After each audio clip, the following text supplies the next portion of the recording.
미안해 당신. 운명은 여기까지야.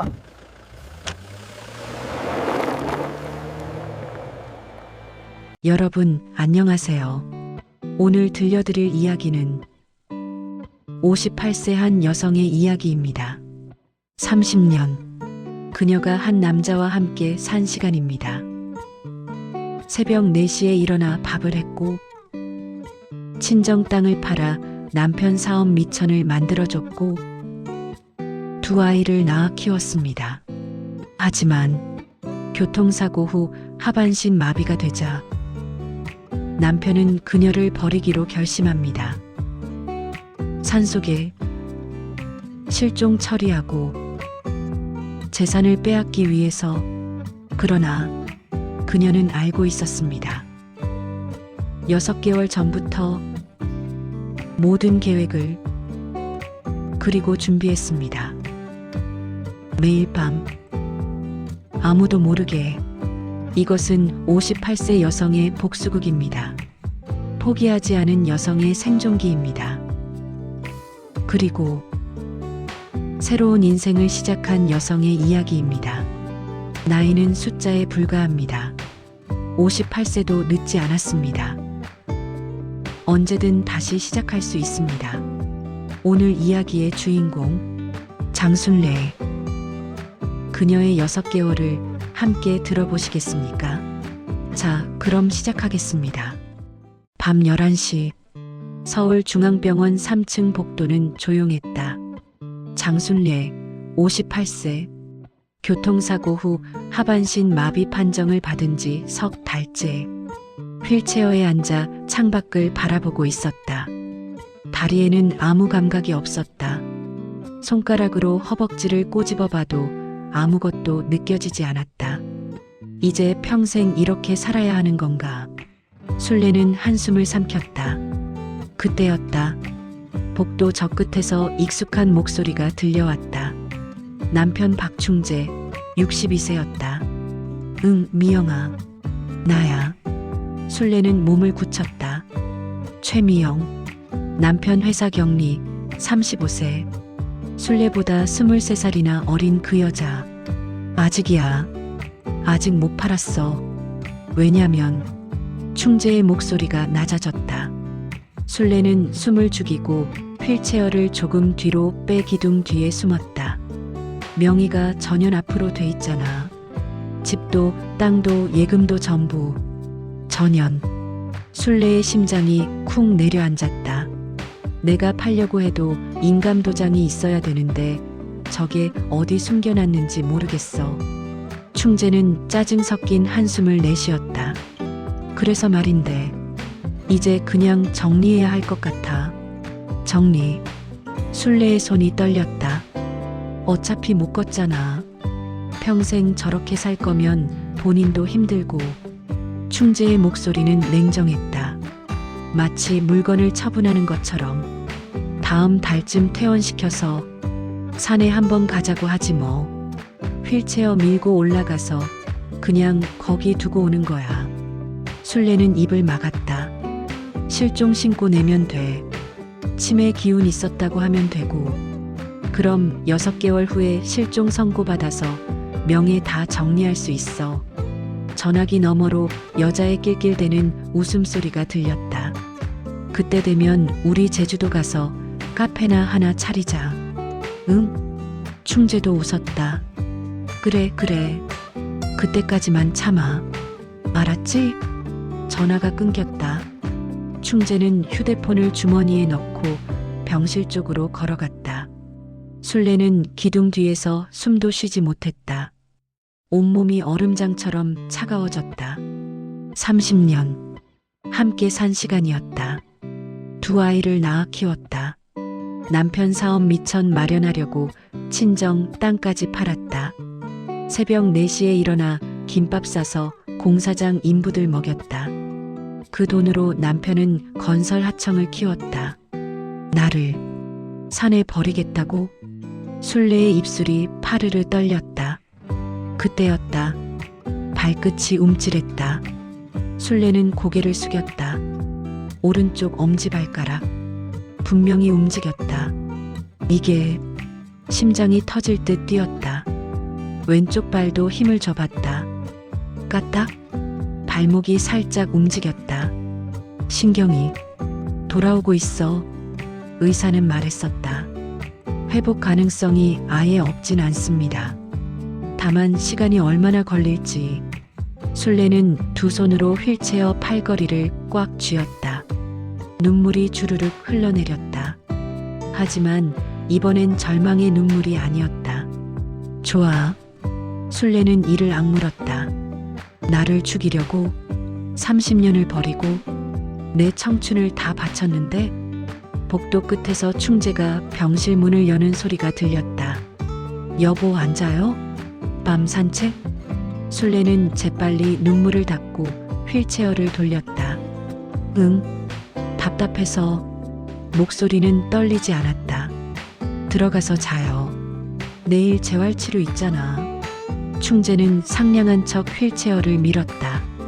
술래는 그의 손을 내려다봤다. 30년 전 그 손이 자신의 손을 잡았을 때 28세 늦은 신부, 32세 신랑, 평생 지켜줄게. 그렇게 말했었다. 이제 알았어. 술래는 속으로 중얼거렸다.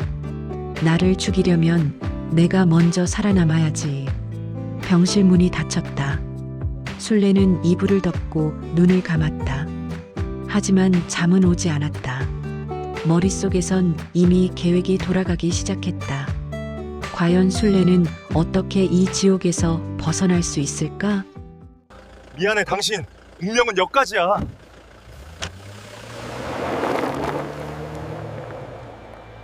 아침 7시 간호사가 들어와 커튼을 걷었다. 어머님 주무셨어요? 술래는 힘없이 고개를 끄덕였다. 네. 목소리에 기운이 없었다. 연기였다. 간호사는 혈압을 재고 차트에 기록했다. 오늘 재활치료 10시예요. 준비하세요. 네. 간호사가 나가자 충재가 아침 죽을 들고 들어왔다. 여보 먹어. 술래는 고개를 돌렸다. 입맛이 없어. 그래도 먹어야지.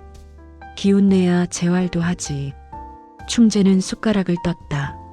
술래는 그의 얼굴을 봤다. 어젯밤 그 차갑던 목소리의 주인이 맞나 싶을 정도로 다정했다. 자기가 먹여줄게. 술래는 입을 열었다. 죽을 삼키면서 생각했다. 6개월. 남편이 말했다. 6개월 후 실종 선고. 그 전에 준비를 끝내야 한다. 여보. 술래는 조심스럽게 물었다. 우리 집 명의가 내 앞으로 돼 있지? 충재의 손이 미세하게 굳었다. 응, 왜? 혹시 내가 이러다가 못 나으면 당신 앞으로 바꿔놔야 하는 거 아니야? 충재의 눈이 반짝였다. 아니야, 괜찮아. 그런 거 신경 쓰지 마. 하지만 여보, 당신 나을 거야. 의사 선생님도 그러잖아. 희망 있다고. 술래는 고개를 숙였다. 그래도 불안해. 인감도장이라도 당신한테 줄까? 충재의 눈빛이 변했다. 인감도장? 그거 어디 있어? 집 어딘가에. 어디? 목소리가 조금 급해졌다. 술래는 고개를 저었다. 기억이 잘. 사고 이후로 머리가 자꾸. 아, 그래. 괜찮아. 천천히 생각나겠지. 충재는 다시 웃었다. 하지만 눈은 웃지 않았다. 술래는 속으로 확인했다. 역시 인감도장을 찾고 있어. 집 2층 다락방 김치동 밑에 숨겨둔 인감도장. 그게 마지막 방어선이었다. 재활치료 가야지. 휠체어 가져올게. 충재가 나가자 술래는 재빨리 이불을 걷었다. 발가락에 힘을 줘봤다. 어제보다 더 확실하게 움직였다. 무릎도 살짝 굽혀졌다. 조금씩 돌아오고 있어. 술래는 다시 이불을 덮었다. 충재가 휠체어를 밀고 들어왔다. 자, 타. 술래는 힘없이 휠체어로 옮겨 탔다. 복도로 나가면서 고개를 돌려 병실을 봤다. 창가 탁자 위에 충재의 휴대폰이 놓여 있었다. 비밀번호는 알고 있었다. 결혼기념일. 오늘 밤에 확인해 봐야겠어.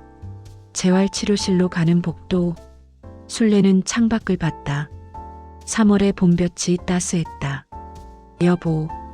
응? 나 꼭 나을 거야. 술래는 조용히 말했다. 당신이 생각하는 것보다 훨씬 빨리. 충재는 웃었다. 그럼 좋지. 빨리 나아. 술래도 웃었다. 하지만 그 웃음 뒤에 숨은 의미를 충재는 몰랐다. 술래의 위험한 연기는 이제 시작이었다. 재활치료실. 물리치료사 김 선생이 술래의 다리를 들어 올렸다. 어머님, 여기 힘 들어가요? 아니요. 술래는 고개를 저었다. 거짓말이었다. 분명히 느껴졌다. 근육이 반응하고 있었다. 하지만 들키면 안 됐다. 그래도 매일 해야 해요. 근육이 굳으면 나중에 더 힘들어요. 네. 치료사가 다리 마사지를 하는 동안 술래는 창밖을 봤다. 병원 주차장에 충재의 차가 보였다. 검은색 그랜저. 조수석에 누군가 타고 있었다. 여자였다. 긴 머리, 빨간 립스틱. 최미영. 술래의 눈빛이 차갑게 식었다. 어머님, 괜찮으세요? 네, 괜찮아요. 술래는 시선을 거뒀다. 치료가 끝나고 휠체어로 돌아왔다. 오늘은 여기까지. 내일 봐요. 네, 감사합니다. 술래는 혼자 휠체어를 밀어 복도로 나왔다. 화장실 앞에서 멈췄다. 충재는 1층 로비에서 전화 중이었다. 지금이야. 술래는 재빨리 화장실 안으로 들어갔다. 칸 안에서 휠체어에 앉은 채로 주머니를 뒤졌다. 어젯밤 충재 재킷에서 몰래 빼낸 휴대폰이 있었다. 비밀번호 입력. 결혼기념일. 화면이 열렸다. 카카오톡 메시지함. 최미영. 대화를 열었다. 최미영 오빠, 오늘 점심 먹자. 나 병원 앞이야. 박충재 알았어. 근데 조심해. 간호사들이 볼 수도 있어. 최미영 괜찮아. 어차피 곧 끝나잖아. 키읔키읔. 박충재 다음 달이면 퇴원이야. 그때 계획대로. 최미영 사내. 히읗히읗. 박충재 응. 깊은 대로. 술래는 손이 떨렸다. 하지만 멈추지 않았다. 스크린샷. 카메라 롤에 저장됐다. 더 위로 올렸다. 박충재 인감 도장만 찾으면 되는데. 집 어딘가에 있을 텐데. 최미영 못 찾으면 어떡해? 박충재 그냥 진행해. 없어도 사고 처리하면 6개월 후엔 내 거야. 스크린샷. 또 저장했다. 통화 기록도 확인했다. 어젯밤 11시 2분. 최미영과 8분 32초 통화. 술래는 자기 휴대폰을 꺼내 사진을 찍었다. 화면 전체가 찍혔다. 됐어. 술래는 충재 휴대폰을 다시 주머니에 넣었다. 화장실 문을 열고 나오려는데 복도에서 발소리가 들렸다. 여보, 화장실이야? 충재였다. 술래는 재빨리 휠체어를 밀어 세면대 앞으로 갔다. 응. 문이 열렸다. 혼자 괜찮아? 응, 괜찮아. 충재는 휠체어 뒤로 와서 손잡이를 잡았다. 손 씻었어? 가자. 술래는 고개를 끄덕였다. 병실로 돌아가는 길. 주차장을 지나칠 때 술래는 슬쩍 고개를 돌렸다. 그랜저는 이미 없었다. 최미영도 점심 먹으러 갔겠지. 병실에 도착했다. 좀 쉬어. 나 회사 잠깐 다녀올게. 응. 충재가 나갔다. 문이 닫히자 술래는 재빨리 휴대폰을 꺼냈다. 저장된 사진들을 확인했다. 카톡 대화 스크린샷 4장. 통화 기록 사진 1장. 이제 시작이야. 술래는 사진들을 비밀 폴더로 옮겼다. 그리고 인터넷에 검색했다. 하반신 마비 회복 운동. 집에서 할 수 있는 재활 훈련, 비밀 녹음 법적 효력, 여러 페이지를 읽었다. 메모장에 정리했다. 해야 할 일, 증거 수집 마이너스 녹음, 사진, 영상, 몰래 재활 훈련 마이너스 밤에 혼자, 변호사 찾기 마이너스 누구를 믿지? 인감 도장 안전하게 보관, 재산 정리 마이너스 명예, 계좌 확인. 술래는 한숨을 내쉬었다. 6개월. 시간이 많지 않았다. 하지만 포기할 수 없었다. 창밖으로 봄볕이 들어왔다. 따스했다. 술래는 이불을 걷고 다리를 내려다봤다. 발가락에 힘을 줬다. 움직였다. 무릎도 굽혔다. 살짝 하지만 확실하게. 할 수 있어. 술래는 작은 소리로 중얼거렸다. 반드시 일어서겠어. 그러나 술래는 아직 몰랐다. 남편의 계획이 생각보다 빨리 진행되고 있다는 것을. 밤 11시. 병실 불이 꺼졌다. 충재는 코를 골며 잠들어 있었다. 술래는 눈을 떴다. 숨소리를 확인했다. 깊은 잠이었다. 조심스럽게 이불을 걷었다. 휠체어 쪽으로 몸을 돌렸다. 팔 힘으로 천천히 몸을 일으켰다. 휠체어에 앉았다. 바퀴가 삐걱 소리를 냈다. 술래는 멈췄다. 충재가 뒤척였다. 심장이 쿵쿵 뛰었다. 하지만 다시 코 고는 소리가 들렸다. 괜찮아. 술래는 휠체어를 밀어 화장실로 갔다. 문을 닫고 불을 켰다. 거울 앞에 섰다. 아니, 앉았다. 일어나 보자. 손으로 세면대를 잡았다. 다리에 힘을 줬다. 후들후들 떨렸다. 하지만 조금씩 펴졌다. 무릎이 펴지며 몸이 올라왔다. 신음을 삼켰다. 3초, 5초, 10초. 다리가 후들거렸지만 버텼다. 됐어. 할 수 있어. 털썩. 다시 휠체어에 앉았다. 숨이 거칠게 나왔다. 땀이 등을 타고 흘렀다.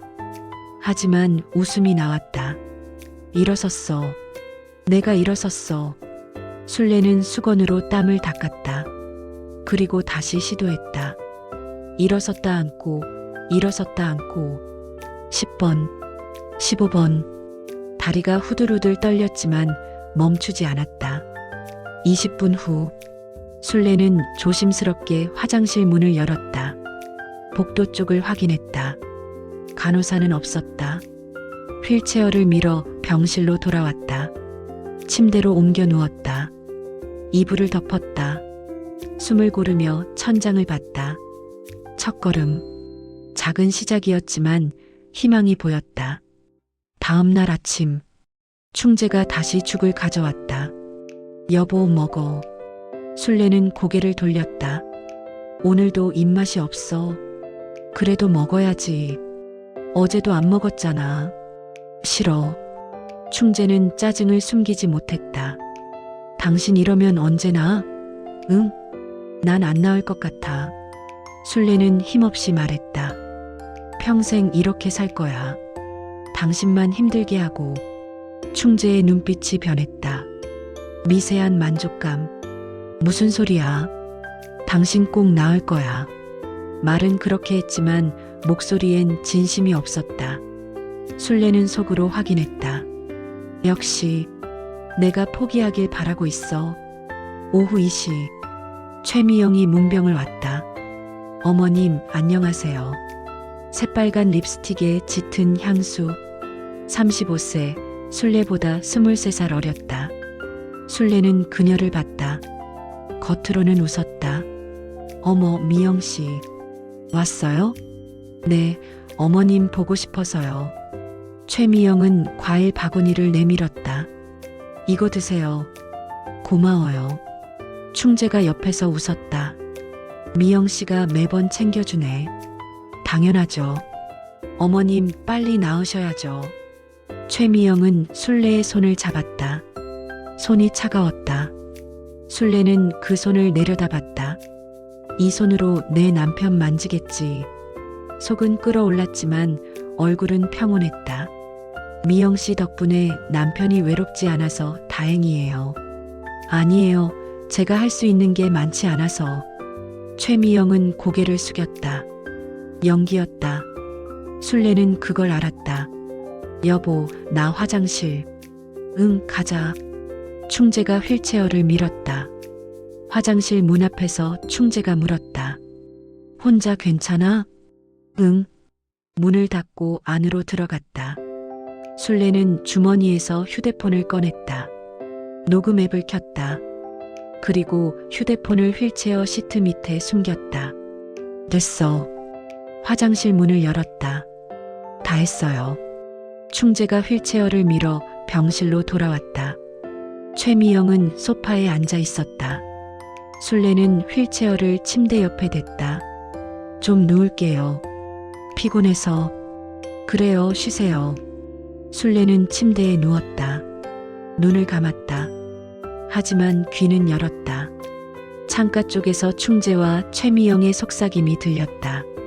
오빠 언제까지 일해야 돼? 조금만 더. 다음 달이면 퇴원이야. 그럼 그땐 알잖아. 후후 기대된다. 쉿 조용히. 술래는 이를 악물었다. 녹음되고 있었다. 모든 게 30분 후 최미영이 갔다.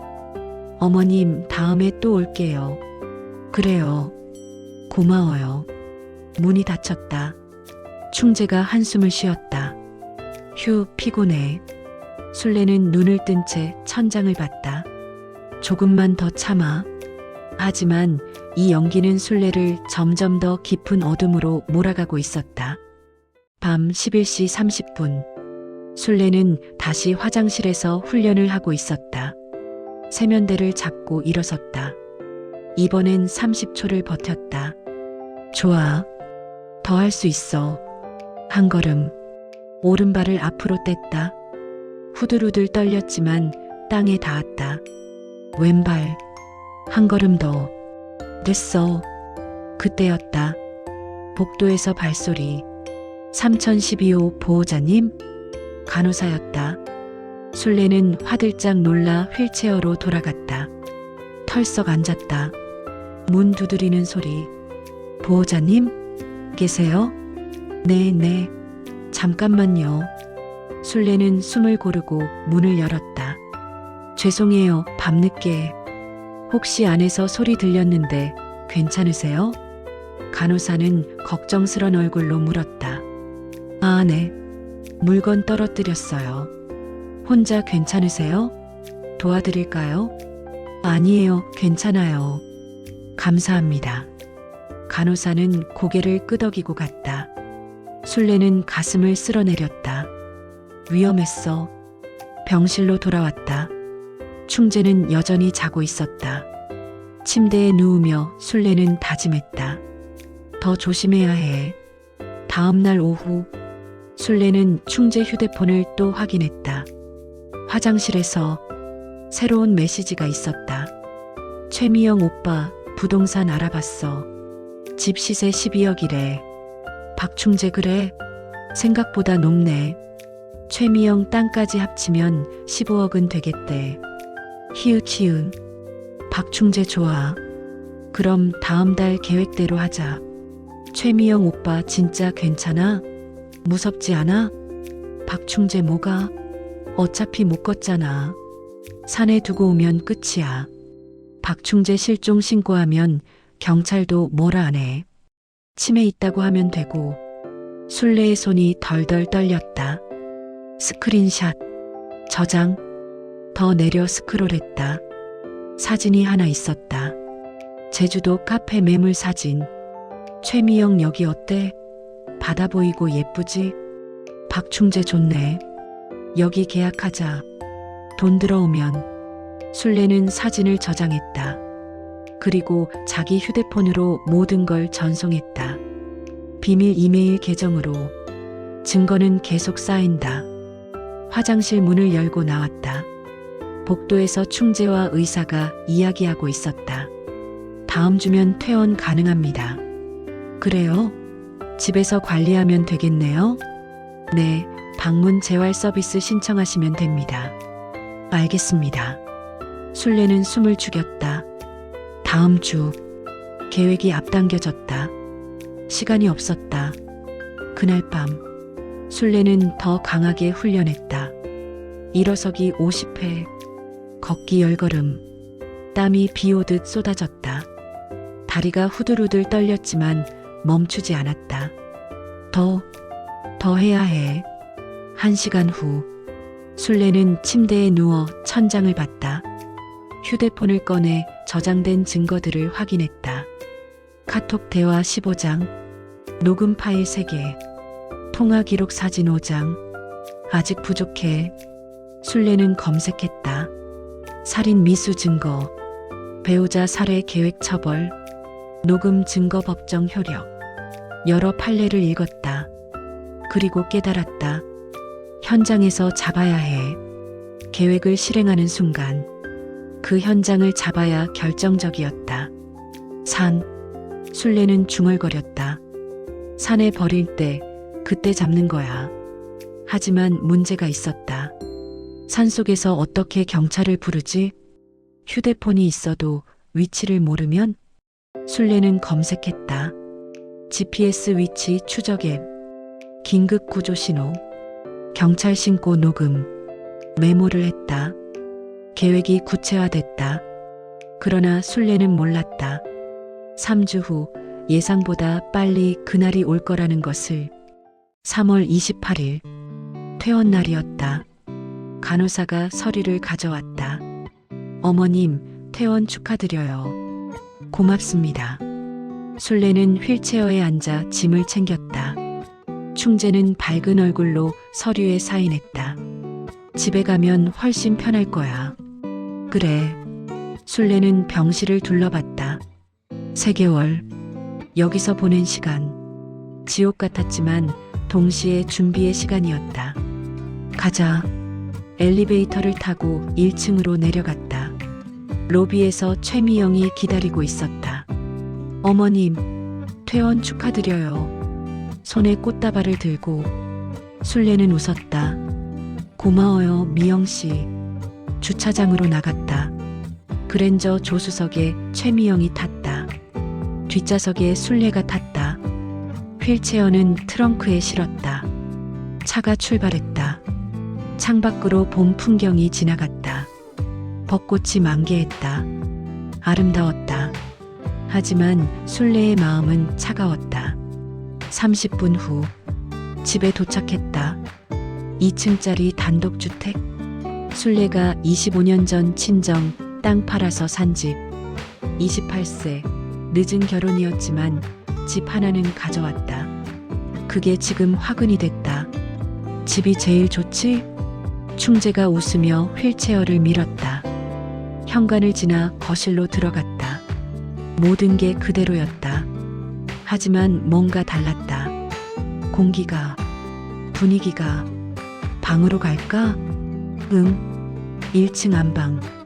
침대가 새로 놓여 있었다. 병원 침대처럼 높낮이 조절되는. 편하라고 새로 샀어. 고마워. 술래는 침대에 누웠다. 피곤했다. 연기하는 게. 좀 쉬어. 저녁 준비할게. 충재가 나갔다. 문이 닫혔다. 술래는 눈을 뜨고 방 안을 살폈다. 창문, 문, 비상구, 탈출 경로를 확인했다. 그리고 휴대폰을 꺼냈다. GPS 위치 추적 앱을 켰다. 현재 위치가 표시됐다. 서울 강서구 화곡동. 좋아. 술래는 긴급 연락처를 설정했다. 경찰서 112. 그리고 한 명 더. 변호사. 아직 찾지 못했지만 곧 찾을 것이다. 저녁 식사. 충재가 미역국을 끓여왔다. 퇴원 축하. 고마워. 술래는 숟가락을 들었다. 집밥이 제일 맛있지? 응. 충재는 맞은편에 앉아 밥을 먹었다. TV에서 뉴스가 나왔다. 요즘 실종 사건이 많네. 충재가 중얼거렸다. 특히 중장년층, 치매 때문에 길 잃어버리고. 술래는 숟가락을 든 손을 멈췄다. 무서운 일이지. 충재는 술래를 봤다. 당신도 조심해야 돼. 혼자 밖에 나가지 말고. 나 못 걷잖아. 그래도 혹시 모르니까. 술래는 고개를 끄덕였다. 속으로는 웃었다. 나를 실종시킬 준비를 하고 있구나. 식사 후 충재는 설거지를 했다. 최미영이 전화했다. 응, 잘 도착했어. 오늘 밤엔 안 돼. 와이프 퇴원한 날인데. 내일? 내일은 괜찮아. 낮에 병원 간다고 하고 나올게. 술래는 침실 문틈으로 듣고 있었다. 모든 게 녹음되고 있었다. 휴대폰이 베개 밑에 숨겨져 있었다. 밤 11시 충재는 침대 옆 간이 침대에서 잤다. 괜찮아? 불편하면 말해. 괜찮아. 불이 꺼졌다. 술래는 눈을 감았다. 하지만 잠들지 않았다. 귀를 기울였다. 충재의 코 고는 소리가 들렸다. 1시간 후 술래는 조심스럽게 일어났다. 이불을 걷고 다리를 내렸다.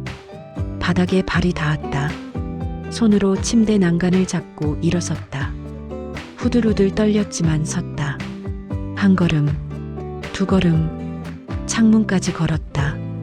커튼을 살짝 걷었다. 밖은 어두웠다. 달빛만 희미하게. 여기가 내 집인데. 술래는 속삭였다. 내가 쫓겨날 순 없지. 다시 침대로 돌아갔다. 조용히 누웠다. 심장이 쿵쾅거렸다. 하지만 두렵지 않았다. 오히려 살아있음을 느꼈다. 이제 진짜 전쟁이 시작됐다. 술래의 집에서 다음 날 아침 충재가 나갔다. 회사 잠깐 다녀올게. 응. 문이 닫히자 술래는 재빨리 움직였다. 휠체어를 타고 집 안을 돌았다. 2층으로 올라가는 계단. 계단 리프트가 설치돼 있었다. 충재가 설치한 것이다. 술래는 리프트에 탔다. 버튼을 눌렀다. 위잉. 천천히 올라갔다. 2층 복도. 2개의 방. 첫 번째 방은 아들 방이었다. 지금은 비어 있다. 30세 미국에서 일하는 아들. 두 번째 방은 딸 방. 역시 비어 있다. 27세 결혼해서 부산에 사는 딸. 복도 끝. 다락방 입구. 술래는 휠체어에서 일어섰다. 벽을 짚고 천천히 걸었다. 다리가 떨렸지만 버텼다. 다락방 문을 열었다. 먼지 냄새. 오래된 짐들. 김치독이 구석에 있었다. 술래는 무릎을 꿇고 독뚜껑을 열었다. 안에 헝겊 보따리. 펼쳤다. 인감도장. 통장 몇 개. 부동산 서류. 다행이야. 그대로 있네. 술래는 인감도장을 꺼내 주머니에 넣었다. 그리고 서류를 확인했다. 집 등기부등본. 명의자 장순례. 땅 등기부등본. 명의자 장순례. 예금 통장 3개. 전부 술래 명의. 이걸 노리고 있구나. 술래는 서류를 다시 보따리에 넣었다. 하지만 인감도장은 따로 뺐다. 주머니 깊숙이 넣었다. 다락방 문을 닫고 내려왔다. 리프트를 타고 1층으로. 거실에 도착했을 때 현관문이 열렸다. 여보, 어디야? 술래는 화들짝 놀라 휠체어를 돌렸다. 화장실 갔다 와. 충재가 들어왔다. 혼자? 응, 리프트 타고. 충재는 의심스런 눈으로 봤다. 괜찮았어? 응. 술래는 평온하게 대답했다. 충재는 고개를 끄덕이고 부엌으로 갔다. 술래는 가슴을 쓸어내렸다. 위험했어. 오후 3시 최미영이 찾아왔다. 어머님, 오늘 컨디션 어떠세요? 그냥 그래요. 거실 소파에 앉은 최미영. 짧은 치마에 하이힐. 35세. 술래는 그녀를 봤다. 30년 전 자신의 모습이 떠올랐다. 28세 신부. 젊고 예뻤던 시절. 충재를 처음 만났을 때 오빠 커피 줘. 최미영이 충재를 불렀다. 알았어. 충재는 부엌으로 갔다. 최미영은 술래 쪽으로 몸을 기울였다. 어머님 힘드시죠? 목소리는 다정했지만 눈은 차가웠다. 괜찮아요. 제가 자주 와서 도와드릴게요. 고마워요. 술래는 웃었다. 속으로는 비웃었다. 내 남편 빼앗고 내 재산 노리고 이제 내 집까지 차지하려고. 커피가 나왔다. 세 사람은 거실에 앉아 마셨다. TV를 봤다. 하지만 술래는 TV를 보지 않았다. 충재와 최미영을 봤다. 둘이 슬쩍슬쩍 눈빛을 주고받는 걸. 손이 살짝 닿는 걸.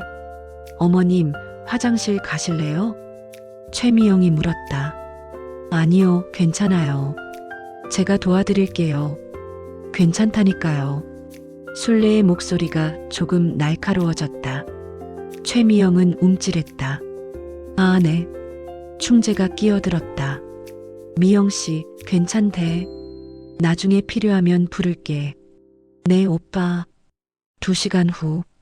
최미영이 갔다. 다음에 또 올게요, 어머님. 그래요. 문이 닫혔다. 충재는 한숨을 쉬며 소파에 앉았다. 휴, 피곤해. 술래는 그를 봤다. 당신 미영 씨랑 뭐 하는 사이야? 충재는 깜짝 놀라 고개를 돌렸다. 뭐? 무슨 소리야? 자꾸 눈빛 주고받던데. 에이, 무슨. 그냥 직원이야. 충재는 웃어넘겼다. 당신 오해하는 거야. 술래는 고개를 끄덕였다. 그래, 내가 오해했나 봐. 하지만 속으로는 확신했다. 거짓말쟁이. 그날 밤 충재가 샤워하는 동안 술래는 그의 휴대폰을 확인했다. 새 메시지. 최미영 오빠, 오늘 그년 눈빛 이상했어. 혹시 눈치챈 거 아니야? 박충재 설마. 못 걷는데 뭘 알겠어. 최미영 그래도 조심해. 빨리 처리하자. 박충재 알았어. 다음 주에. 술래의 손이 떨렸다. 다음 주. 시간이 없었다. 스크린샷. 저장. 샤워 끝나는 소리. 술래는 재빨리 휴대폰을 제자리에 뒀다. 침대로 돌아가 누웠다. 충재가 나왔다. 앉아? 응, 잘 거야. 불이 꺼졌다. 어둠 속에서 술래는 눈을 떴다. 주먹을 꽉 쥐었다. 다음 주라고? 좋아. 그때까지 준비 끝내겠어. 시간이 촉박했다. 하지만 술래는 포기하지 않았다. 1개월 반. 술래는 밤마다 훈련했다. 이제 30걸음을 걸을 수 있었다. 계단도 오를 수 있었다. 하지만 낮에는 여전히 휠체어였다. 4월 15일 새벽 3시. 술래는 침대에서 일어나 거실로 갔다. 창문을 열었다. 찬바람이 들어왔다. 밤 공기가 폐를 채웠다. 나는 일어설 것이다. 술래는 작은 소리로 중얼거렸다. 30년 동안 당했던 것, 모욕당했던 것, 무시당했던 것, 내 청춘을 다 바쳤던 것. 술래의 눈에서 불이 났다. 전부 갚아줄 거야. 눈물이 흘렀다. 하지만 슬픔의 눈물이 아니었다. 분노의 눈물, 그리고 결심의 눈물. 너희는 내가 못 걷는다고 생각하지. 평생 휠체어 신세라고 생각하지. 58세, 늙었다고 생각하지. 술래는 휠체어를 밀쳐냈다. 2발로 섰다. 떨리지 않았다. 단단했다. 하지만 나는 일어났어. 1걸음, 2걸음, 거실을 가로질렀다. 그리고 너희가 계획한 그날 내가 직접 걸어나가겠어. 술래는 거울 앞에 섰다. 58세의 여인. 잔주름이 있지만 눈빛은 살아있었다. 아직 젊었다. 아직 인생이 남았다. 장순례. 자기 이름을 불렀다. 넌 죽지 않아. 넌 이긴다. 그리고 넌 다시 시작한다. 거울 속 자신에게 다짐했다. 그리고 다시 휠체어로 돌아갔다. 침대에 누웠다. 충재는 여전히 코를 골고 있었다. 순례는 천장을 봤다. 조금만 더. 눈을 감았다. 하지만 잠은 오지 않았다. 머릿속에는 계획만 가득했다. 이 전쟁은 이제 막 중반에 접어들었다. 다음 날 아침, 순례는 충재에게 물었다. 여보, 우리 예전에 밥 먹여줬던 대학생 있잖아. 기억나? 충재는 고개를 갸웃했다. 누구? 이름이 김민준이었나? 법대 다니던. 아, 그 친구. 충재는 기억해냈다. 맞다. 우리 집에서 자주 밥 얻어먹던. 그 친구 지금 뭐해? 글쎄, 연락 끊긴 지 오래됐는데. 순례는 고개를 끄덕였다. 찾아보고 싶네. 혹시 변호사 됐을까? 왜? 그냥 재산 정리 같은 거 상담받고 싶어서. 충재의 눈빛이 변했다. 재산 정리? 응. 내가 언제 어떻게 될지 모르잖아. 미리 정리해 두는 게 좋을 것 같아서. 충재는 잠시 생각하더니 고개를 끄덕였다. 그래, 좋은 생각이야. 내가 찾아볼게. 고마워. 하지만 순례는 이미 알고 있었다. 며칠 전 인터넷으로 찾아봤다. 김민준. 서울 강남에서 변호사 개업. 전화번호도 알아냈다. 오후, 충재가 외출했다. 순례는 재빨리 휴대폰을 꺼냈다. 김민준 변호사 사무실로 전화했다. 여보세요. 법률사무소 정희입니다. 김민준 변호사님 계신가요? 네, 잠시만요. 신호음. 그리고 남자 목소리. 김민준입니다. 변호사님, 저 장순례예요. 기억하세요? 잠시 침묵. 순례 선생님? 네. 어머, 선생님. 오랜만이에요. 목소리가 밝아졌다. 잘 지내셨어요? 아니요. 사실 힘든 일이 있어서요. 순례는 목소리를 낮췄다. 상담 좀 받고 싶은데 혹시 시간 되세요? 물론이죠. 언제 오실래요? 제가 지금 거동이 불편해서요. 혹시 방문 상담 가능한가요? 네, 가능합니다. 언제가 편하세요? 내일 오후 2시? 알겠습니다. 주소 알려주세요. 순례는 주소를 알려줬다. 그럼 내일 뵙겠습니다. 네, 감사합니다. 전화를 끊었다. 순례는 한숨을 내쉬었다. 첫걸음. 변호사를 확보했다. 이제 증거를 넘기고 법적 대응을 준비할 수 있다. 다음 날 오후 2시. 초인종이 울렸다. 네, 김민준 변호사입니다. 순례는 인터폰으로 문을 열어줬다. 충재는 회사에 있었다.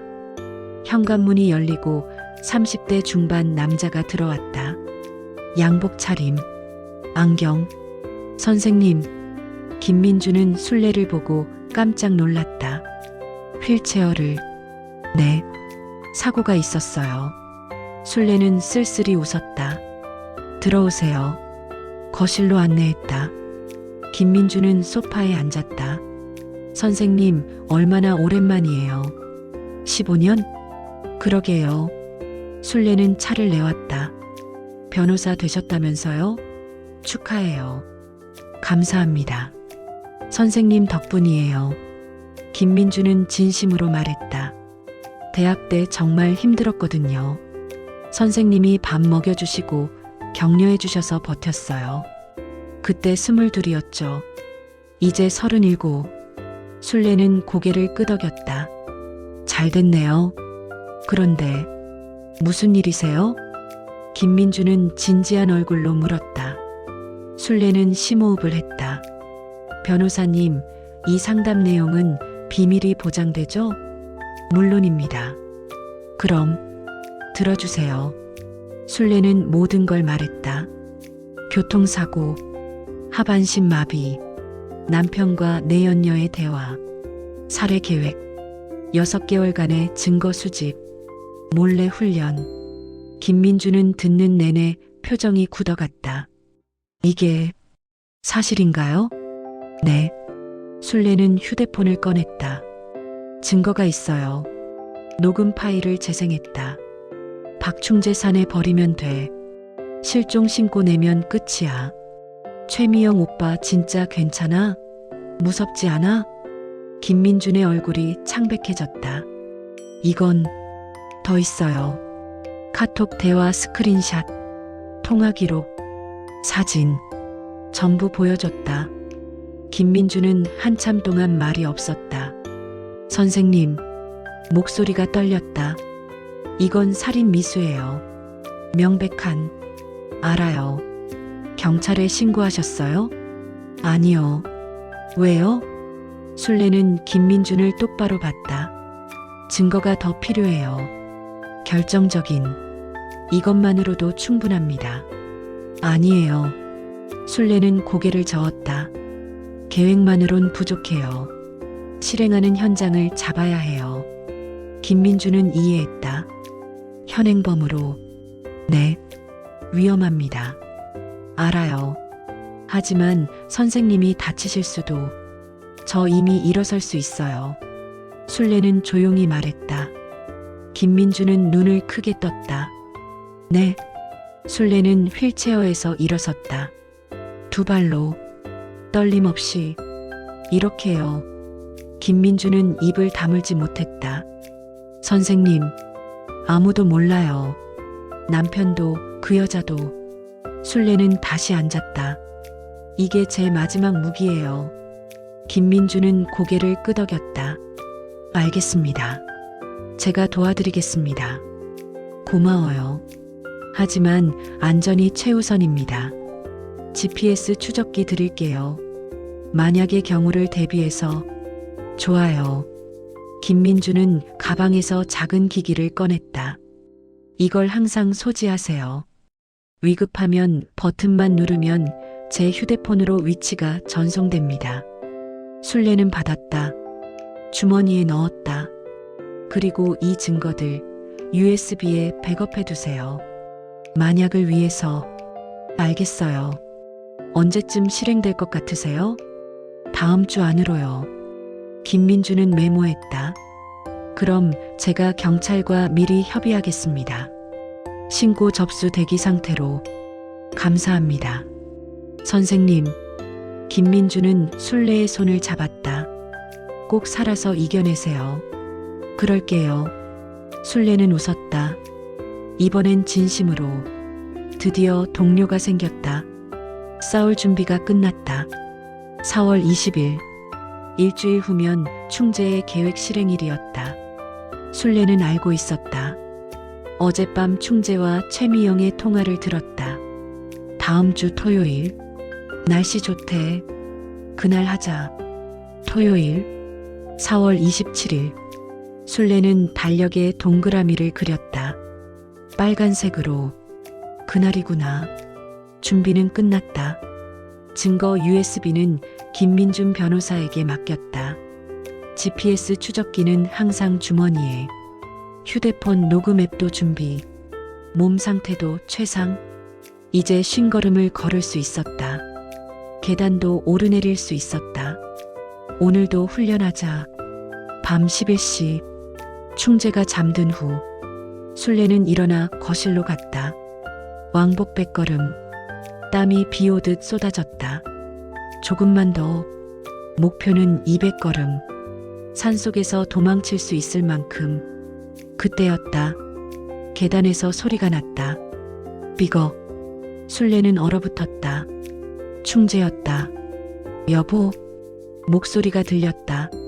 술래는 재빨리 바닥에 쓰러졌다. 으윽. 신음소리를 냈다. 충재가 계단을 내려왔다. 여보, 왜 여기 있어? 화장실. 가려다가 넘어졌어. 술래는 떨리는 목소리로 말했다. 충재는 술래를 일으켜 휠체어에 태웠다. 조심해야지. 혼자 움직이지 말라니까. 미안해. 괜찮아. 다친 데는 없어? 응. 충재는 술래를 침대까지 데려다 줬다. 이제 자. 밤에 돌아다니지 말고. 응. 불이 다시 꺼졌다. 술래는 가슴을 쓸어내렸다. 아슬아슬했어. 하지만 다행히 들키지 않았다. 다음 날 최미영이 또 찾아왔다. 어머님, 날씨 좋죠? 산책 가실래요? 산책? 네, 휠체어 밀어드릴게요. 밖 공기 좀 쐬시면 좋잖아요. 술래는 고개를 끄덕였다. 그래요. 충재도 함께 나갔다. 세 사람은 동네 공원으로 갔다. 벚꽃이 지고 실록이 우거졌다. 여기 예쁘네요. 최미영이 말했다. 다음 주 토요일에 또 올까요? 술래는 귀를 쫑긋 세웠다. 토요일? 네, 날씨 더 좋을 것 같아서요. 충재가 끼어들었다. 아, 토요일은 안 돼. 우리 산에 가기로 했잖아. 산? 술래가 물었다. 응, 북한산. 공기도 좋고. 충재는 웃었다. 당신 기분 전환시켜줄까 해서. 나 못 걷는데. 휠체어 밀고 갈 수 있는 코스 있어. 걱정 마. 술래는 고개를 끄덕였다. 그래. 속으로는 확인했다. 북한산. 토요일. 드디어 시작이구나. 최미영은 옆에서 웃고 있었다. 좋겠다, 어머님. 산 공기 마시면 기분 좋으실 거예요. 술래는 그녀를 봤다. 저 얼굴 뒤에 숨은 진짜 생각을 알고 있었다. 산에 버려질 거라고 생각하겠지. 공원을 한 바퀴 돌고 집으로 돌아왔다. 최미영은 저녁까지 먹고 갔다. 어머님, 토요일 날 뵐게요. 그래요. 문이 닫혔다. 충재는 설거지를 했다. 술래는 거실 창가에서 밖을 봤다. 석양이 지고 있었다. 빨갛게. 이제 일주일. 주먹을 꽉 쥐었다. 최후의 결전이 다가오고 있었다. 4월 27일 토요일. 아침 9시. 충재가 차를 준비했다. 준비됐어? 응. 술래는 휠체어에 앉아 있었다. 가방을 무릎에 올렸다. 안에는 물, 간식, 그리고 휴대폰, GPS 추적기도 주머니에, 인감 도장도. 가자. 차에 탔다. 뒷좌석. 충재가 운전석에 앉았다. 조수석엔 최미영. 어머님, 오늘 날씨 정말 좋죠? 최미영이 돌아보며 웃었다. 응. 술래는 창밖을 봤다. 맑은 하늘. 화창한 봄날. 하지만 술래의 마음은 차가웠다. 차는 북한산 방향으로 달렸다. 1시간 후. 주차장에 도착했다. 사람들이 많았다. 등산객들, 가족 단위, 연인들. 여기서 내려. 충재가 휠체어를 꺼냈다. 술래를 태웠다. 이 코스는 휠체어도 갈 수 있어. 충재는 안내판을 가리켰다. 무장의 탐방로. 하지만 술래는 알았다. 저 길이 아니라는 걸. 충재는 다른 방향으로 휠체어를 밀었다. 그쪽은. 괜찮아. 지름길이야. 최미영이 옆에서 걸었다. 사람들이 점점 줄어들었다. 탐방로에서 벗어났다. 비포장길, 흙길, 돌멩이. 휠체어가 덜컹거렸다. 여보, 길이 험한데. 조금만 참아. 금방이야. 30분을 더 올라갔다. 주변에 아무도 없었다. 나무만 우거졌다. 새소리만 들렸다. 여기쯤이면 되겠어. 충재가 멈췄다. 술래는 주변을 둘러봤다. 외진 곳. 사람이 올 것 같지 않은. 왜 여기서 멈춰? 당신 여기서 좀 쉬어. 충재는 휠체어 브레이크를 걸었다. 우리 잠깐 저기 다녀올게. 어디? 정상까지. 금방 다녀올게. 최미영도 웃었다. 어머님, 잠깐만 기다리세요. 두 사람은 뒤돌아 걸어갔다. 술래는 숨을 죽였다. 시작됐어. 5분 후 발소리가 멀어졌다. 술래는 재빨리 가방을 열었다. 휴대폰을 꺼냈다. 녹음 앱 실행. GPS 위치 확인. 김민준 변호사에게 메시지. 지금입니다. 북한산 좌표 전송합니다. 전송. 그리고 기다렸다. 10분 후 발소리가 다시 들렸다. 충재와 최미영이 돌아왔다. 여보. 충재는 술래 앞에 섰다. 표정이 달라져 있었다. 차가웠다. 뭐야? 왜 그래? 미안해. 충재는 짧게 말했다. 하지만 어쩔 수 없어. 무슨 소리야?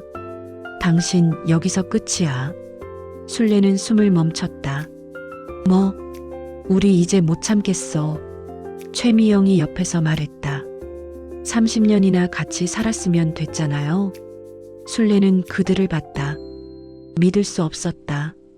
아니, 믿고 싶지 않았다. 당신, 정말? 응, 정말이야. 충재는 휠체어 뒤로 갔다. 여기 두고 갈 거야. 실종 신고할 거고, 6개월 후면 당신 명의로 된 재산 전부 내 거야. 술래는 웃음이 나왔다. 미쳤구나. 미친 게 아니야. 현실이야. 충재는 휠체어를 나무에 묶었다. 로프로. 움직이지 마. 어차피 못 걷잖아. 여보, 제발. 술래는 애원하는 척했다. 나 당신 아내야. 30년을. 그래서 미안하다니까. 충재는 돌아섰다. 가자, 미영아. 네, 오빠. 두 사람은 걸어 내려가기 시작했다. 술래는 그들의 뒷모습을 봤다. 손을 잡고 걷는. 웃으며 내려가는. 됐어. 술래는 휴대폰을 확인했다. 녹음 중. 모든 대화가 녹음됐다. 그리고 GPS 신호. 김민준 변호사가 확인했을 것이다. 술래는 로프를 풀었다. 간단했다. 매듭이 헐렁했다. 휠체어에서 일어섰다. 두 발로. 떨림 없이. 이제 내 차례야. 복수가 시작됐다. 술래는 천천히 걸었다. 나뭇가지를 잡고 바위를 디디며 한 걸음 한 걸음. 6개월간의 훈련. 모든 게 이 순간을 위해서였다. 나는 일어섰다. 술래는 중얼거렸다. 나는 죽지 않았다. 하산길. 충재와 최미영의 뒤를 밟았다. 멀리서 들키지 않게. 두 사람은 웃고 있었다. 드디어 끝났어. 최미영이 소리쳤다. 이제 우리 인생이야. 충재도 웃었다. 6개월만 기다리자. 그럼 전부 우리 거야. 제주도 카페 진짜 할 거지? 당연하지. 약속했잖아. 15억이면 충분하지? 넉넉하지. 평생 놀고 먹어도 돼. 술래는 나무 뒤에 숨어 그들을 봤다. 녹음은 계속됐다. 모든 말 한마디 한마디. 그년 지금쯤 울고 있겠지? 최미영이 낄낄거렸다. 못 걷는데 어떡하겠어. 죽을 때까지 기다리는 수밖에. 누가 올 리도 없고. 충재가 말했다. 저 깊숙한 곳에. 사람들 안 가는 데니까. 머치리면 죽겠네. 굶어 죽거나 얼어 죽거나. 술래는 이를 악물었다. 주먹을 꽉 쥐었다. 조금만 더 참아. 30분 후 주차장이 보였다. 충재와 최미영은 차에 탔다. 술래는 다른 차 뒤에 숨었다. 차가 출발했다. 술래는 휴대폰을 꺼냈다. 김민준 변호사에게 전화. 변호사님, 선생님, 괜찮으세요? 네, 괜찮아요. 전부 녹음했어요. 경찰 출동했습니다. 지금 그쪽으로 가고 있어요. 집으로 가주세요. 네, 남편이 집으로 갈 겁니다. 거기서 잡아주세요. 알겠습니다. 전화를 끊었다. 술래는 택시를 잡았다. 어디 가세요? 강서구 화곡동이요. 네. 택시가 출발했다. 창밖을 보며 술래는 생각했다. 이제 끝낸다. 오늘 여기서 58세. 아직 인생은 남았다. 그리고 오늘 새로운 인생이 시작된다. 오후 5시 술래의 집. 거실에 샴페인 병이 놓여 있었다. 충재와 최미영이 소파에 앉아 있었다. 와인잔을 들고 건배. 최미영이 웃었다. 드디어 끝났어. 그러게. 드디어. 충재도 웃었다. 이제 6개월만 기다리면 돼. 제주도 카페 진짜 하는 거지? 당연하지. 약속했잖아. 두 사람은 와인잔을 부딪혔다. 땡그랑. 근데 오빠, 최미영이 물었다. 정말 괜찮아? 양심에 안 찔려? 뭐가? 그래도 30년을. 충재는 와인을 한 모금 마셨다. 찔리긴 뭘 찔려. 이미 지나간 일이야. 어차피 못 걷잖아. 혼자 살 수도 없고 오히려 편하게 해준 거지. 58세. 그것도 반신불수. 사는 게 사는 것도 아니잖아. 최미영은 고개를 끄덕였다. 그래, 맞아. 우리가 잘못한 거 아니야. 그럼. 두 사람은 다시 와인잔을 들었다. 그때였다. 현관문이 열리는 소리. 충재가 고개를 돌렸다. 누구야? 대답은 없었다. 발소리. 또각또각. 누군가 걸어오고 있었다. 두 발로. 거실 문이 열렸다. 그리고 술래가 들어왔다. 두 발로 서서 안녕? 술래는 웃었다. 놀랐어? 충재의 와인잔이 바닥에 떨어졌다. 짝! 산산조각 났다. 어떻게? 말이 나오지 않았다. 최미영은 비명을 질렀다. 으악! 소파에서 뒤로 넘어갔다. 술래는 천천히 걸어 들어왔다. 한 걸음, 두 걸음. 산에 버리고 왔지? 목소리는 차갑고 평온했다. 실종 신고하려고 했지? 세 걸음, 네 걸음. 6개월 후에 내 재산 뺏으려고 했지? 충재는 벽에 등을 붙였다. 어떻게? 당신 못 걷잖아. 못 걸어? 술래는 웃었다. 이렇게 걷는데? 충재 앞까지 걸어갔다. 얼굴을 마주봤다. 30년을 함께한 얼굴. 6개월이야. 술래가 말했다. 6개월 전부터 알았어. 당신이 날 죽이려는 거. 충재의 얼굴이 하얗게 질렸다. 그래서 연기했어. 못 걷는 척, 무력한 척, 바보 같은 늙은이 척. 술래는 주머니에서 휴대폰을 꺼냈다. 그동안 이걸 모았지. 화면을 보여줬다. 녹음 파일 리스트 30개가 넘었다. 이게 뭐야? 당신 목소리야. 술래는 재생 버튼을 눌렀다. 박충재 산에 버리면 돼. 실종 신고 내면 끝이야. 충재는 주저앉았다. 그리고 오늘 술래는 최신 녹음을 재생했다. 박충재 여기 두고 갈 거야. 실종 신고할 거고 박충재 6개월 후면 재산 전부 내 거야. 최미영 그년 지금쯤 울고 있겠지? 충재 머치리면 죽겠네. 굶어 죽거나 얼어 죽거나. 최미영은 울기 시작했다. 안 돼. 안 돼. 이미 늦었어. 술래는 창문을 가리켰다. 밖에 파란 불빛. 경찰차 3대가 서 있었다. 사이렌 소리. 초인종. 경찰입니다. 술래는 문을 열었다. 경찰 5명이 들어왔다. 김민준 변호사도 함께. 선생님 괜찮으세요? 네, 괜찮아요. 술래는 경찰에게 휴대폰을 건넸다. 여기 증거 다 있어요. 녹음 30개. 카톡 대화 스크린샷 50장. 그리고 오늘 현장 녹음까지 경찰은 확인했다. 표정이 굳었다. 박충재 씨, 최미영 씨. 경찰이 다가갔다. 살인미수 및 유기 혐의로 긴급 체포합니다. 수갑이 나왔다.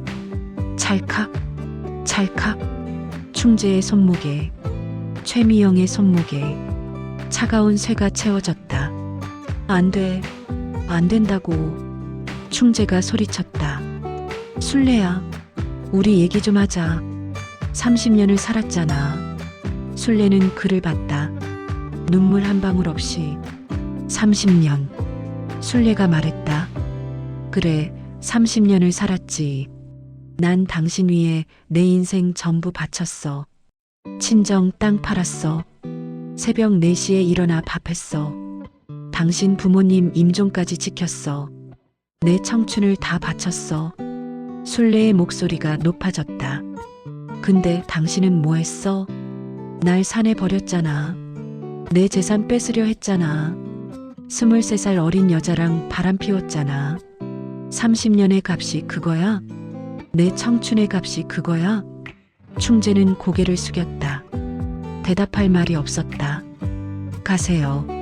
술래는 경찰에게 말했다. 데려가세요. 경찰은 두 사람을 끌고 나갔다. 최미영은 울부짖었다. 어머님, 살려주세요. 제발. 용서 같은 건 없어. 술래는 차갑게 말했다. 당신들이 날 용서 안 했잖아. 산에 버리면서. 문이 닫혔다. 사이렌 소리가 멀어졌다. 거실에 다시 고요가 찾아왔다. 술래는 소파에 앉았다. 다리가 후들후들 떨렸다. 긴장이 풀렸다. 김민준이 옆에 앉았다. 물 한 잔을 건넸다. 선생님, 변호사님. 술래는 물을 마셨다. 그리고 웃었다. 해냈어요. 네, 해내셨어요. 김민준도 웃었다. 정말 대단하세요. 술래는 창밖을 봤다. 해가 지고 있었다. 붉은 노을. 이제 시작이네요. 네, 내 인생.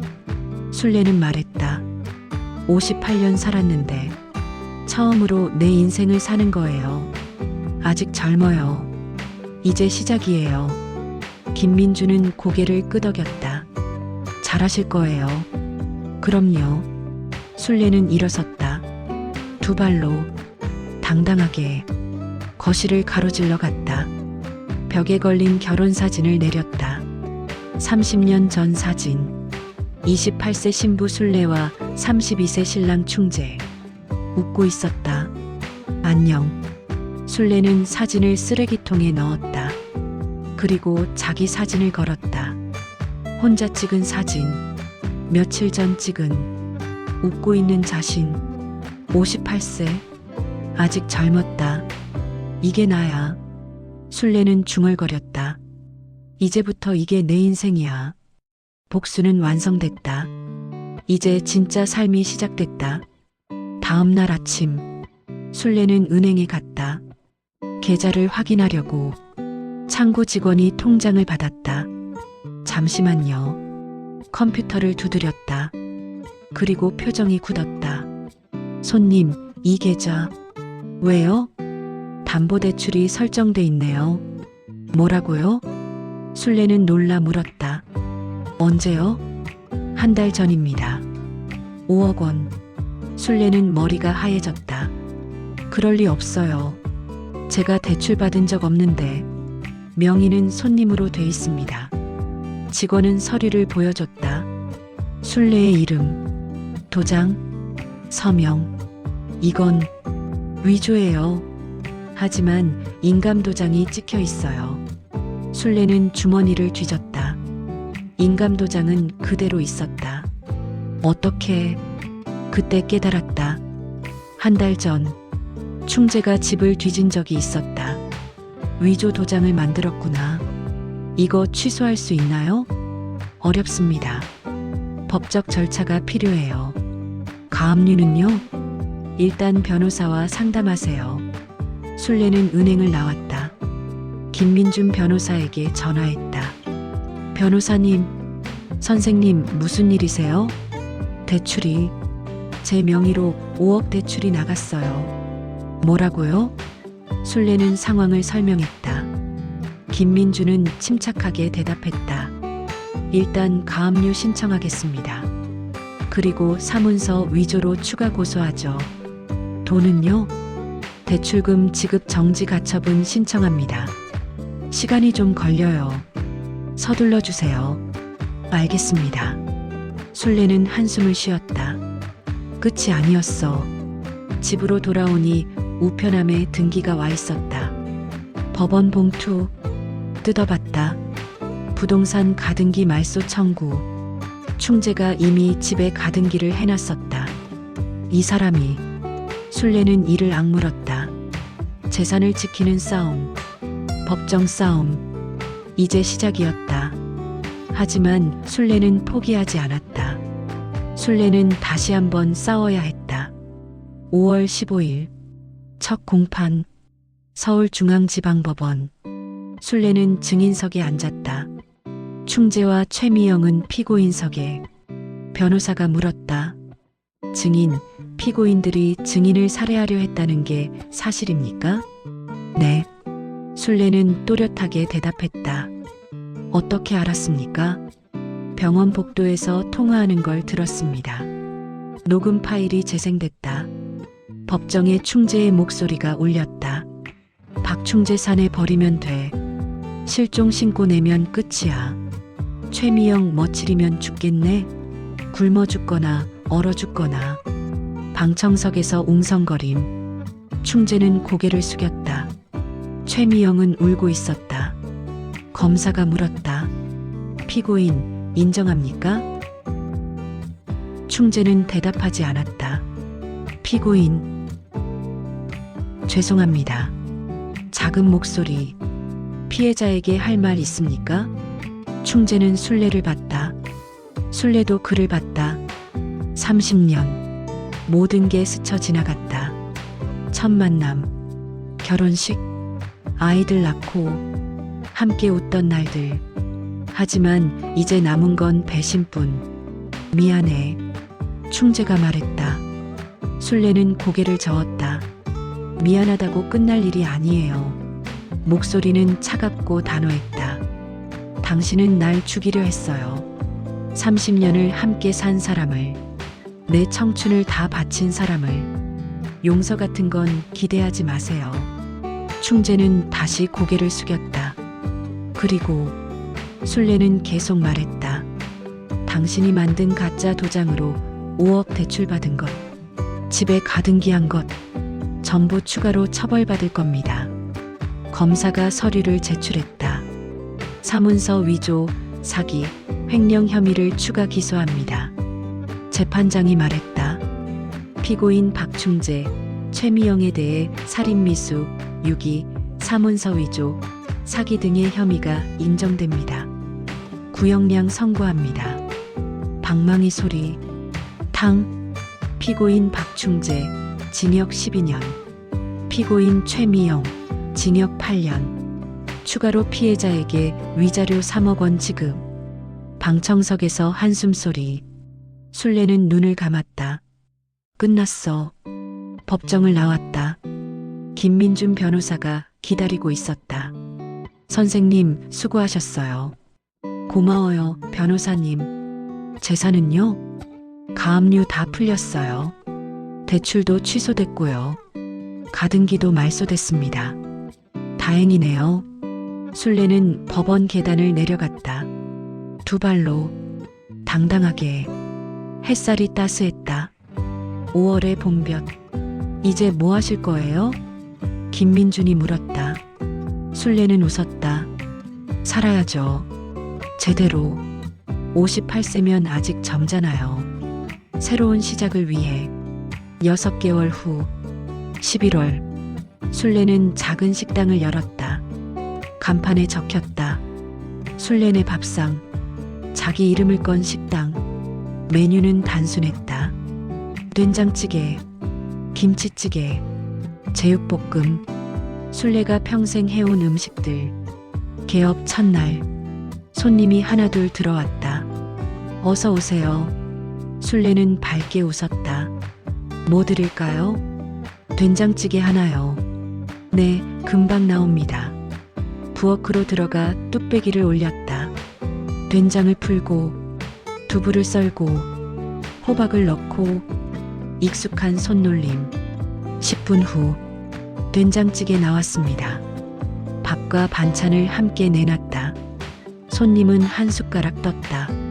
와, 맛있어요. 감사합니다. 술래는 웃었다. 진심으로. 점심시간. 식당은 손님으로 가득 찼다. 동네 주민들, 직장인들, 학생들. 사장님, 여기 김치찌개 하나요. 네. 술래는 바빴다. 하지만 행복했다. 살아있음을, 일할 수 있음을 느꼈다. 오후 3시. 손님이 잠시 뜸해졌다. 술래는 의자에 앉아 물을 마셨다. 창밖을 봤다. 가을 햇살이 따스했다. 사장님, 누군가 들어왔다. 술래는 고개를 들었다. 김민준 변호사였다. 어머, 변호사님. 선생님, 장사 잘 되시네요. 덕분이에요. 앉으세요. 김민준은 자리에 앉았다. 된장찌개 먹을래요? 네. 술래는 부엌으로 들어갔다. 정성껏 끓인 된장찌개. 밥과 반찬을 함께 내왔다. 여기요. 김민주는 한 숟가락 떴다. 와, 역시 맛있어요. 많이 드세요. 술래는 맞은편에 앉았다. 요새 어떻게 지내요? 바쁘죠. 의뢰가 많아요. 다행이네요. 김민주는 술래를 봤다. 선생님, 정말 대단하세요. 뭐가요? 그 상황에서 포기하지 않고 이겨내신 거. 그리고 이렇게 새로 시작하신 거. 술래는 웃었다. 살아야 했으니까요. 58세면 아직 젊잖아요. 앞으로 20년, 30년은 더 살 텐데. 그걸 그 사람들 때문에 포기할 순 없죠. 김민주는 고개를 끄덕였다. 존경스러워요. 고마워요. 두 사람은 조용히 밥을 먹었다. 창밖으로 낙엽이 떨어졌다. 저녁 8시. 마지막 손님이 나갔다. 술래는 청소를 했다. 테이블을 닦고 바닥을 쓸고 주방을 정리했다. 거울을 봤다. 58세의 얼굴. 잔주름이 있지만 눈빛은 살아있었다. 장순래. 자기 이름을 불렀다. 넌 해냈어. 벽에 걸린 사진을 봤다. 결혼 사진이 아니었다. 혼자 찍은 사진. 식당 앞에서 간판을 배경으로 웃고 있는 자신. 이게 내 인생이야. 술래는 중얼거렸다. 이제 내가 사는 거야. 내 이름으로, 내 선택으로. 불을 끄고 나왔다. 밤 공기가 차가웠다. 11월의 밤. 별이 빛났다.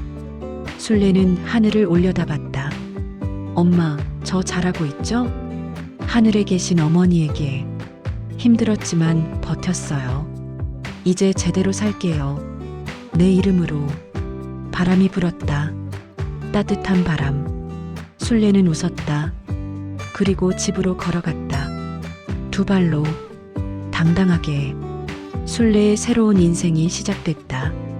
1년 후 술래네 밥상은 동네 맛집이 됐다. 손님이 끊이지 않았다. 술래는 매일 웃으며 일했다. 어느 날 저녁 낯익은 얼굴이 들어왔다. 딸이었다. 27세, 아니 이제 28세. 엄마, 어머, 우리 딸. 술래는 딸을 껴안았다. 언제 왔어? 오늘 올라왔어. 깜짝 선물. 딸은 배를 쓰다듬었다. 불렀다.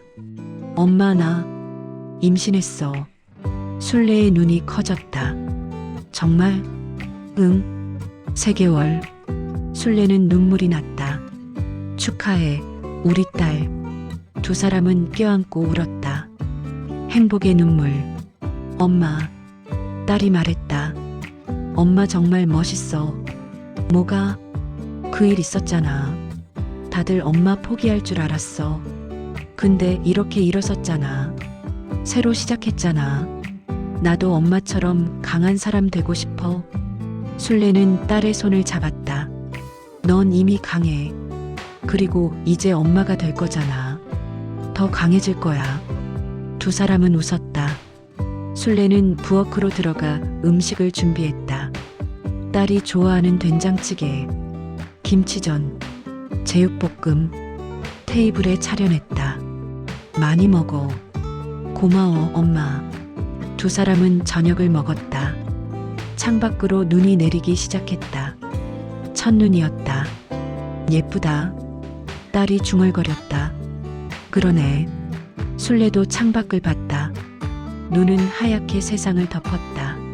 모든 걸 새롭게. 순례는 생각했다. 59세.